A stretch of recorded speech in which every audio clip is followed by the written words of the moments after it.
Hello and welcome to this video tutorial. Today I'm going to show you how to turn on this visual audio notifications for you to be able to see footsteps, gunshots, and other notifications within Fortnite. As you see this circle around my character here, letting me know where there are footsteps and gunshots.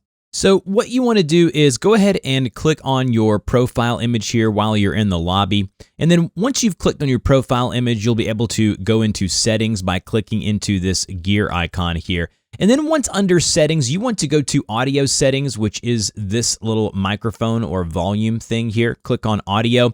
And once under the audio settings, you want to scroll down to where you see something that says visualize sound effects. So right here where it says visualize sound effects, make sure that is turned on, and it will turn on the visual radial indicator, letting you know where the footsteps, gunshots, all the different things, even people flying in when they're dropping, when people are rebooting, all of that stuff will be visualized if you're close enough to them. It's 250 meters and in, so you will get notified for people who are 250 meters from you in all different directions. That's it. Go to the audio settings, go to visualize sound effects, doesn't matter what platform you're on, turn that on, enable it, and you are good to go. If you have any questions, put them down below.